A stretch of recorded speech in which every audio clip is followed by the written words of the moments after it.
We're going to talk about educational theory today, and you don't want to hear about it. Today we're going to be talking about how you can get better at running combat for your players and getting better at playing combat as a player using educational theory and somebody named David Kolb. Let's get started.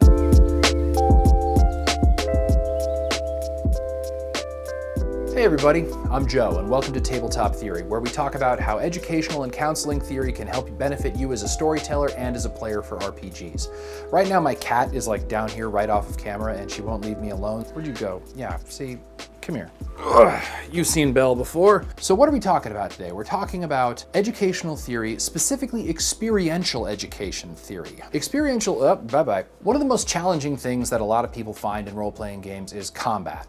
And that's something that isn't something anybody should be ashamed of. It sucks. Combat's a pain. Yeah, I said that out loud. Combat can slow you down, it can create a whole lot of rules challenges, players can get upset, GMs can get a little frustrated. A while back, I did something that I found has been very helpful for developing players' skills and storyteller skills in combat, and that's something called consequence-free combat. Consequence-free combat basically allows storytellers and players to have a practice mode, have a trial mode, have a danger room like they had in the X-Men, have a holodeck like they did in Star Trek. There's no role-playing, there's no story, there's no plot, there's no goals, there's nothing. It's only combat training. And that's why it's so beneficial to people who might feel like combat is something that they don't really have a good grasp on. What do you need? A battle map, some players, character sheets, minis, and time. That's really it. All you really need to do is lay out your battle mat, draw whatever you want to put on it, or get a pre-made battle mat, and throw the minis down, monsters, players, whatever, and have them go at it. Consequence-free combat can just be a great way to kill some time if you're waiting for a player to show up, or if you guys don't really feel like playing a full-on campaign session that evening and you only have a few hours to kill, bust out a battle mat and actually run a couple of battle scenarios. It gives you the chance to actually try on a couple of different shoes if you feel like you're not really getting the hang of how you play your wizard or your barbarian. It doesn't even have to last for a specified period of time. That's the wonderful thing about this idea. It can be whatever you want in order to learn the skills that you're trying to learn. Sometimes I found that this is really helpful if you have a player that has a character that they've never really gotten a chance to understand because combat might be a little bit intermittent inside your campaign and they really want to get a chance to try out some of the spells that they may not have had the chance to whip out during regular combat in the game. Consequence-free combat is also really helpful if you, as a storyteller, have a monster that you're really not sure how it works. Or maybe you have a villain who has an effect in what they actually have written down on their list of powers that you're not quite sure how it would function in a given situation. Or maybe you actually just want to take your players up against a dragon. That's a perfectly valid reason to do this. Dragons are fun to fight. Now, the benefit of that is that if the players actually want to figure out how a new ability that they have works, this is that opportunity. Or if they do something in the combat where they're like, oh wait, hang on, can I run that back? I want to do it a little bit differently. The answer is yes. You can run the clock back and do it a little bit differently. The player might go right instead of going left. They might use a sword instead of an axe. They might cast fireball instead of firebolt. Everything is actually very flexible in this idea because the whole goal of consequence-free combat is so that your players actually get a chance to do something consequence-free. I started doing this a few years ago, and what I found is that my players are more confident when they actually sit down to play their characters in the real game. If they get a chance to practice their combat techniques, not only do they get a better familiarity with what their characters can do, but they also get a better familiarity with whatever combat system exists in the game that we're playing at that time. Now, some game systems, Pathfinder, have a really kind of crunchy combat system. Dungeons & Dragons 5th edition, it's gotten really simplified from something like 3.5. Vampire the Masquerade, the combat system is really vague, so it can be a little tricky to wrap your head around how it actually works. And if you really want to break your brain in half, go try to play Mage the Ascension, because I promise you, it's going to take some getting used to. The thing about this that I love is how flexible it is. And it's really interesting to me because the idea behind consequence-free combat is what you can learn from it, and specifically how you learn when you do it.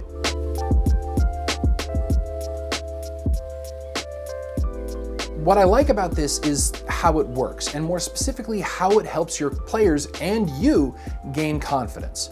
And the reason I think it works is actually due to something called the experiential education model. And experiential education, quite simply, is learning by doing.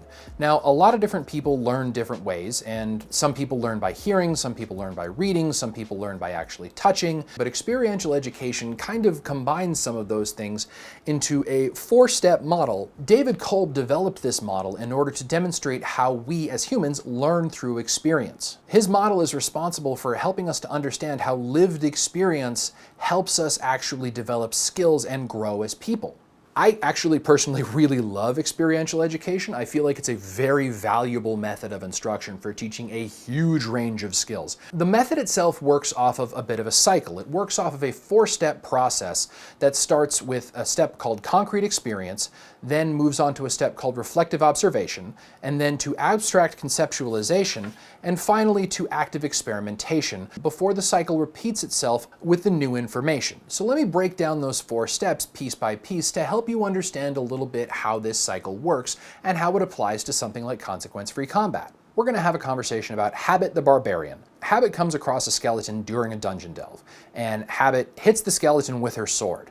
Now, that's the concrete experience part of the model. Concrete experience is the doing part of the cycle. It's where everything begins. It's where your players will be whenever they sit down to start rolling dice. They roll their dice, they roll damage if they succeed on their attack. Now they move on to the next step. Reflective observation is where she actually takes the time to realize that hitting the skeleton with her sword didn't cause as much damage as she thought. Reflective observation is where your players actually take the opportunity to stop and consider what just happened. Chances are they're going to do something differently as they consider what to do next. They're probably not just going to go whack it with the sword again. Well, they might if they're a barbarian. But you can go back and debrief your brain on everything that just went down. Did I hit? If I did I do damage? If I did do damage, how much did I do?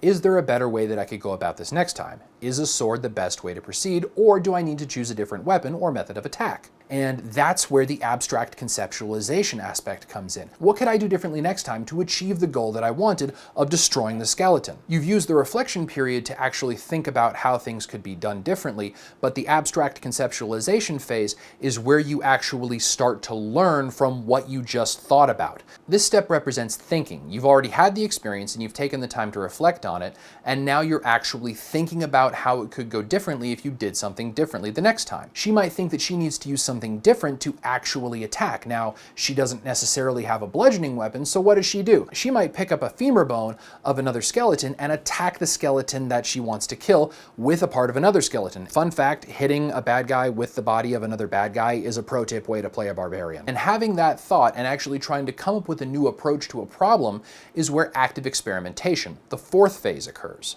The 4th phase actually is where all of the different steps come together to help you create a new approach to problem solving or developing a skill. She takes the femur bone from the already dead skeleton and clobbers the skeleton she's trying to hurt with it. As she clobbers the skeleton with the other part of the skeleton, that's a new cycle of concrete experience. She's used the information from the first attack, considered other options, thought of a new solution, and now she's applied the solution. Once she's decided that she's going to make contact and does with that second attack, that is a new cycle that she can start to learn from. And she might discover that hitting a skeleton with a blunt object does a lot more damage, but using an old femur bone tends to destroy the femur bone. So she might need something a little bit stronger to use as a bludgeoning weapon. Maybe a rock. Maybe she'll just hit him with her backpack. As this cycle repeats itself, more and more information gets learned by the person who's doing the concrete experience, the reflection, the conceptualization, and the experimentation.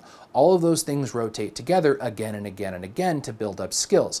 And it works just the same if you're thinking about something like consequence-free combat. Your players are going to go through the motions of attacking whatever they're fighting to the best of their skill and ability and come up with an option that says this might work. They're going to learn from that. If they find that undead work really well being fought by holy magic, then that's a lesson that they can take with them. If they find that dragons respond to different types of elemental damage, then that's a lesson they can take with them. Now, yes, I realize there is something about metagaming in there where players have have these experiences that their characters may not necessarily have, but I'm yet to meet a player who doesn't take some kind of knowledge with them as they grow through the hobby to actually learn these skills and learn how to play their characters better. It's not a bad thing if your players feel prepared to enter a combat scenario or a gaming scenario. It generates more confidence for them, and it can actually provide a little bit more support, if you want to look back at another video about how to challenge and support your players, to feel prepared and feel confident enough and enjoy the game more if they actually have the skills to accomplish the goals that they want in game. Experiential education is literally how most of us learn, so it's worth taking the time to consider all those steps and how they can affect your skill development as a player, a storyteller, and even outside of RPGs. So that's all I've got for you today. Thank you so much for watching. I know when I first learned about Kolb's experiential education theory, it blew my mind. I felt like, oh, that makes so much sense. I completely understand how I learn now, and I want to go out and try to apply this to a bunch of different things. If this is something that seems like it might be valuable to you in your campaign, or you even do something like this already, let me know in the comments section here, or if you feel like I missed something, I also want to know that too. You can let me know on Instagram or Twitter, because I feel like it can benefit you a great deal as a storyteller and a player if you take the time to go out there, try out consequence-free combat, and see what you can learn.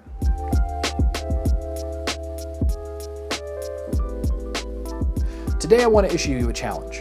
For 1 week, I want you to pay kindness forward. And this doesn't have to be anything big or expensive or anything like that. Small gestures. Pay the kindness forward to somebody who helped you at a store, somebody who might be sitting behind you at line at your favorite coffee shop, or maybe you want to write a good review for a product that you just bought online. This is so important to me right now because I believe that kindness is more important than ever. I really believe that if we all took the time to be kind to one another, we could make a huge difference. Thank you so much for watching. Take care, be kind, and have fun adventuring.